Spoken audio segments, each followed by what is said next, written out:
سنه وانتم طيبين. النهارده في حلقه جديده من برنامج صلي صيامك.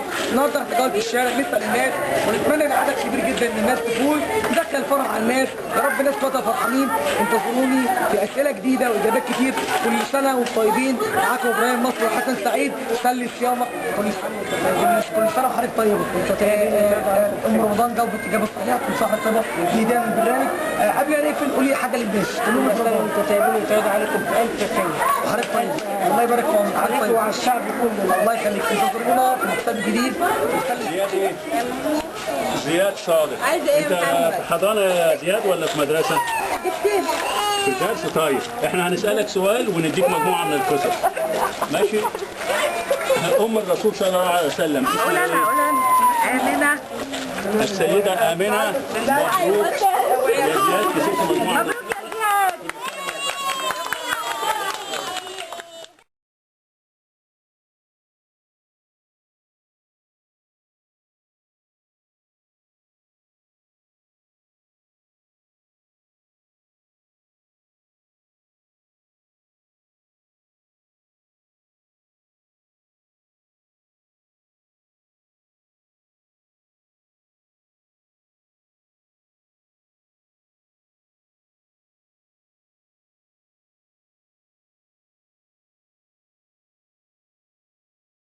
برنامج صلي صيامك مع احد المره من اول ما اسم حضرتك استاذ محمود. احنا في اسئله ولو حضرتك جاوبت صح ان شاء الله تاخد جايزه معانا.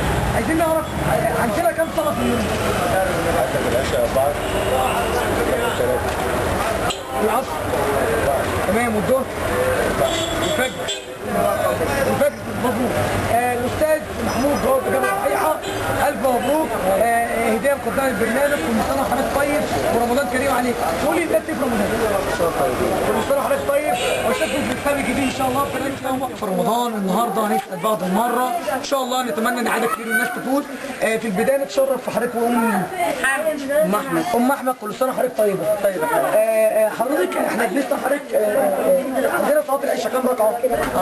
4 ركعات. ام احمد جاوبت صح. كل سنه وحضرتك طيبه. في النهايه قولي تقولي للناس في رمضان. بقول لهم كل سنه وانتم طيبين يا حبيبي. عايزاك تقولي كلمه للناس الرعاه اللي طيبين. كل سنه وانتم عليكم ايام بخير يا رب. عليكم ايام بخير. كل سنه وانتم طيبين واشوفكم مع الفريق الجديد. صلي صيامك.